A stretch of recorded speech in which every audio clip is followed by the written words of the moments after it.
Waffle Gang, I do hope you're well. My name is Mark and today we're checking out some more Reddit stories, and if you do love a Reddit story, why not consider hitting that like, subscribe, maybe that notification bell too, and let's crack on with today's first story.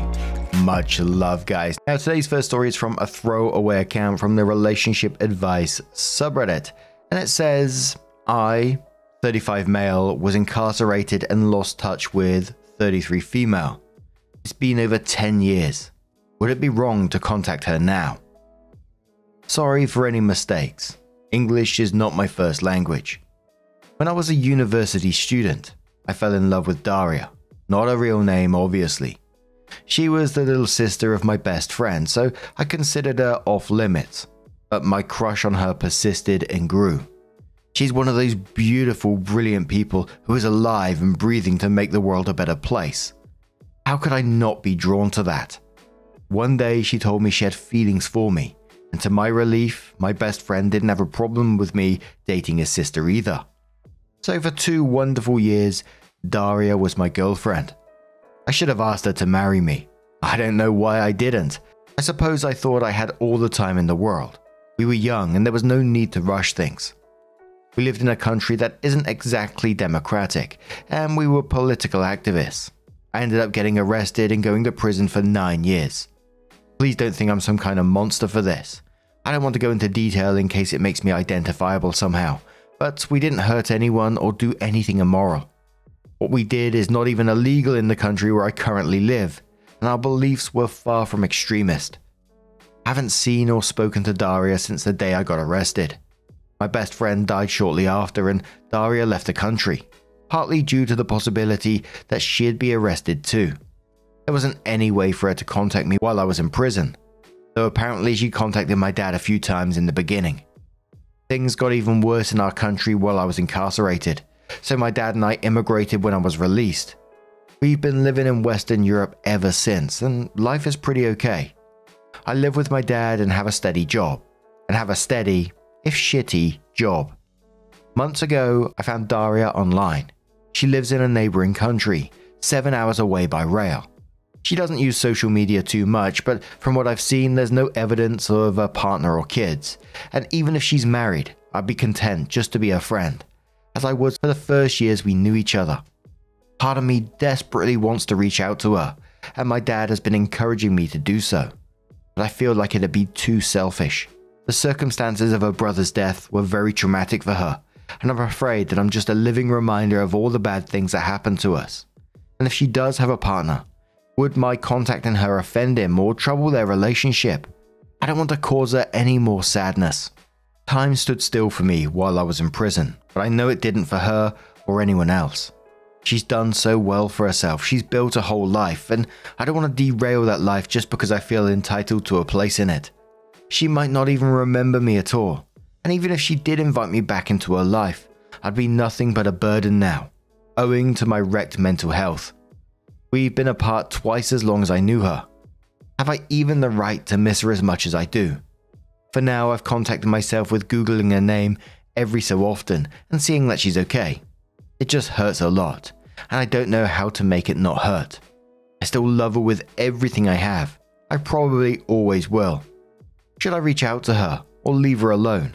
If I do contact her, what should I even say? Now, a lot of the comments on this particular post were talking about the update, so I won't cover those comments at the moment, but my first thoughts was like, just get in contact and send her a link to this post. You know, you're not trying to force a meet, you're not trying to force a friendship, you just want to let her know that you're around, and then she has the option to get in contact with you. You sound like a lovely, compassionate person, and who doesn't want someone like that in their lives? But the update comes in and says, the short version is that I was wondering whether I should try to contact my former girlfriend after I went to prison for a long time. The consensus was that I should, and people gave very good advice on how to do that. First, I want to say thank you to everyone who offered advice or kind words. I'd spent so long feeling ashamed about my situation and expecting most people to react very negatively if they knew. I'd barely discussed it with anyone before, except my dad and people whose job it is to help me, lawyers, therapists, etc. And I was very surprised to be met with so much compassion from a bunch of complete strangers. Thank you, truly. Several people asked for an update, and that's the least I can do in return. I sent Daria a message the evening after I made my post. It was something like, I don't mean to intrude, but I wanted to say hello, and thought I would give you my new contact information in case you ever felt like getting in touch. If not, that's completely fine too. I left her my mobile number and email address, wished her well, and that was that. I knew it might be a while before she responded, if she responded at all, so I tried to put it out of my mind. Early Monday morning, my phone rang. It was an unfamiliar number from the country where Daria lives. Who else would ever be calling me from there? I panicked a little bit, but I managed to answer in time. She asked a few times if it was really me. I couldn't tell if she was laughing or crying. At first, she called me by the very affectionate version of my name she used to, but then she quickly apologized and corrected herself, which broke my heart a little bit. It was an awkward phone call, but not in a bad way. I was extremely nervous, and it seemed like she was too, but happy also. Some of you mentioned that Daria would want to know that I was safe, and this was more true than I could have guessed, because unrest in my country increased a lot during the year I was in prison. She was afraid that they would decide to quietly kill me rather than let me go. There are documented cases of other prisoners like me having met very suspicious ends in the months before my release, so it wasn't a totally unreasonable worry. She also said she repeatedly tried to send me parcels of supplies and put money on my commissary account, but her attempts were rejected without explanation. After my sentencing, I was not allowed to receive correspondence or to have a commissary account at all, because of the classification of my crimes, so she was forced to give up. She told me this as an apology, as if I would have been disappointed with her for not helping me more. I had no idea she had done any of that. I do know that it was not a safe thing for her to do, and I feel terrible that she put herself at risk trying to make me a little more comfortable. She didn't seem to want to talk about what happened any more than that, and so we didn't. We changed the subject to more light-hearted things. Our jobs, the cities where we live, how my dad is adapting to a new country, etc. When she arrived at work and had to end the phone call, she asked if I wanted to continue talking through a messaging app. Obviously I said yes, and downloaded it immediately. We sent messages throughout the day. She even interrupted her commute home to send me a picture of a restaurant modeled after one of my favorite books, just because she thought I would like it. She told me she thought of me every time she saw it, but unfortunately the restaurant itself was not so good. I was afraid she wouldn't remember me, but she even remembers things I like to read. She remembers a lot of little things, even stuff I forgot. We've been sending messages back and forth ever since, and talking on the phone after I finish work at night, until she gets too sleepy. Sometimes it feels like I'm 24, and she's texting me from a few blocks away, as if the next thing she might ask is what's for dinner. Other times it seems like we're trying to will dead versions of ourselves back to life in order to avoid acknowledging what we've lost. She seems a lot more timid than she used to, more passive, which I suppose makes sense. Sometimes I worry about how much I've changed, and that maybe she won't find anything left in me that's worthy of her. But if I could express in words what it feels like to hear her laugh, I could explain there's also a lot that we know very well. She hasn't lost her kindness, or her warmth, or her empathy. She still cares about me and I still care about her. I know that rebuilding a friendship after all that's happened will take lots of patience, and I have plenty to spare. I'm just happy to have the chance to get to know her again. This morning, Daria asked if I want to have a video call sometime this weekend. I agreed, but I'm ashamed to admit that as much as I want to see her, I'm very nervous. I look so different than she would remember. My jaw is messed up, and I have the teeth of a hockey player. Fortunately, I will qualify for healthcare insurance soon and I'll be able to have it fixed. I lost weight that I haven't put back on, and I see an old man in the mirror. I'm also worried that I will get very emotional when I see her and embarrass myself that way. I don't really cry in front of people. I'm not used to it, and this doesn't seem like a good occasion to start. Aside from not wanting to appear pitiful, I don't want her to feel forced to comfort me. If anyone has some advice on how to handle this, it would be much appreciated. Overall, this week could not have gone better, and I'm extremely grateful to everyone who gave me the little push of courage I needed to send her that message. 1,000 times, thank you. Edit, just to clarify, she doesn't have a husband or kids. As I said in my first post, I only considered contacting her because there was no evidence of a partner on her social media. But I understand that my first post wasn't visible for a while, so I can see why that may not have been obvious. Sorry for the confusion. And OP came in with another update which says, I've had a lot of people ask for an update, so here it is. The last 2 months have gone by very fast. I told Daria that I was nervous about the video call, and she insisted on having it right away so that I could get it over with and stop worrying. Seeing her made everything feel real in a way that it hadn't before. She still looks like herself, or even more beautiful. Different only in the sense that she is fully an adult now. The place she lives is very different from our home country, with a distinct culture to which she has assimilated. That she had time to adapt and feel completely at home in this place broke the illusion that no time had passed. In hindsight, that was probably the real reason I'd been so nervous, because I could no longer occasionally forget myself and pretend that nothing had changed. The hardest part was not being able to reach through the screen and put my arms around her. Sitting there and watching someone you love cry from a distance is not easy. I barely noticed that I was crying too.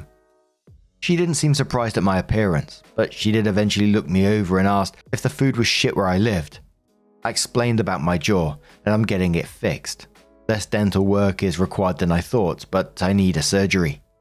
Her response was to ask for my address and order groceries to be delivered, including a lot of soft snacks that are easy to eat, and these meal substitution drinks that are actually tasty. She sent them every week since, even though I tell her it's not necessary. Oh, it's got me going. When I wanted to pay her back, she laughed at me and said she owed me a lot of food because I'd kept her from starving to death in university. I love being able to cook for her, and I suppose it makes her just as happy to feed me now. We talk every day, and have made video calls a regular habit. It does me so much good just to see her face, and the awkwardness is mostly gone now. It's easy to talk to her. Last night she brought a computer into the kitchen and talked to me while doing the washing up. It's amazing how mundane things like that can make me feel normal and at home in ways I forgot I could. I never thought I'd be that stupidly happy to see someone washing coffee cups. I'm beginning to think that the idea of home as a physical place is a misconception. She likes to send photos, to show me where she lives, what her life is like now. She was curious about how things are the same or different here. I didn't want to admit that I don't have much of a life to share back. Going places just didn't seem worth the effort. She is though. At first it was very small things. She would send a picture of a pastry she had bought at a cafe, saying that she thinks her city has better pastries than mine. I would go out and get one so I could send her a photo too.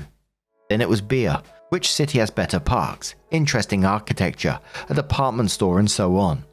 I figured out quickly that she was trying to coax me into going out more, but I played along to make her happy. I've seen more of the city in the past month than the entire time I've lived here before. I've been to an art museum and finally joined my colleagues for a beer. Usually I go places for short durations at the less crowded times, but I'm still going, which is something. Daria used to be very sociable, so I thought that whatever happened, at least she wouldn't be lonely. I was wrong. There is a lot she could never tell her friends because they can't relate. They would feel sorry for her and cease to be equal, she says. Our experiences are different, but we are more able to understand each other than other people could. And despite her own burden, she has quietly picked up half the weight from my shoulders without ever being asked to. I'm in awe of her, simply for being the kind person who would. For Women's Day I sent her some orchids, and she was very happy that I remembered her favourite flower. The things I can do to make her smile are so small, and she deserves so much more than I know how to give her. But I would do anything for this woman, and I am learning. There are protests happening where she is, with riot police and tear gas. Whenever this happens, she feels nervous and has difficulty sleeping. Now at least I can stay on the phone with her at night so she's not alone. Aside from the anxiety, there is also a sense of nostalgia. She talks about when that was us, making noise in the street. I'm glad she has good memories too, and doesn't have to be alone with them anymore. Finally, the reason I'm updating now. She's coming to visit. We're talking last night and I mentioned that a church near me has special window designs by an artist she loves, and I was thinking about going to see them eventually.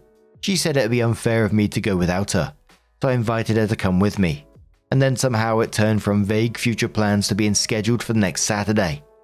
She was going to come for the day, but I told her it was silly to travel so far to stay for such a short time, and suggested she stay the entire weekend. So she'll be here from Friday until Sunday. Haven't really had time to be nervous yet, but I'm sure I will. Thank you again to everyone who's given me advice or encouragement. It's very much appreciated. Oh, those bloody onion ninjas again. It's got me properly going, and I hope that they did. That was OP's last update on that post, and I hope that they did have their happy ever after. They just sound like a couple of wonderful people, and they deserve each other. But what do you guys make of this situation? Let us know your thoughts down in the comments below, and let's move on to another story. Now, our next story comes from Nina Loss, which says, "Am I the arsehole for calling my elderly neighbor a selfish prick after he threatened me over his late night piano playing? I, 22 female, am at my wit's end with my upstairs neighbor, 65 male. For the past 3 months, he's been playing his piano loudly every single night from 11 PM to 5 AM. It started occasionally, but now it's a nightly occurrence. I've tried everything, politely asking him to stop, leaving a kind note explaining my situation, even offering to buy him headphones. His response? This is my creative time. Deal with it or move out. Last night, I reached my breaking point. After another sleepless night, I confronted him in the hallway. I begged him to reconsider, explaining that I'm falling asleep at work and my mental health is suffering. He got in my face and said, 'Listen here, you little brat. I've lived here for 30 years. If you can't handle a little music, I'll make your life hell.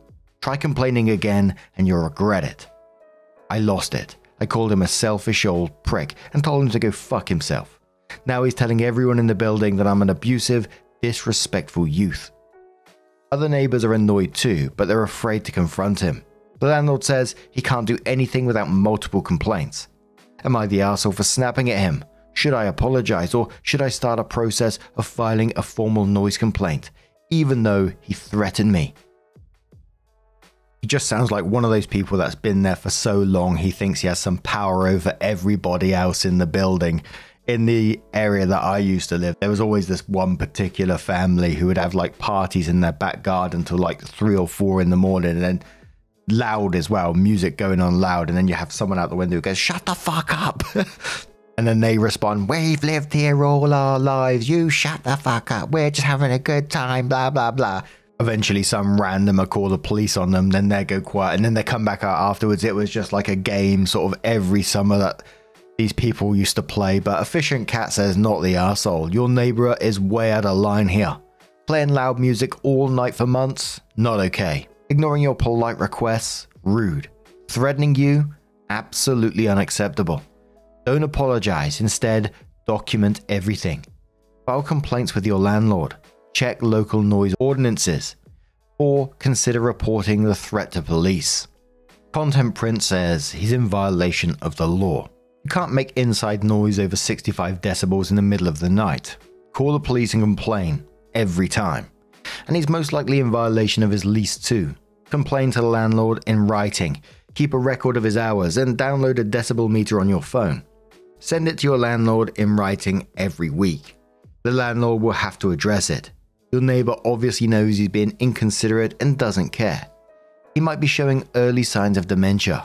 Try making a welfare call on him. See how he likes the police showing up and banging on his door in the middle of the day when he's sleeping.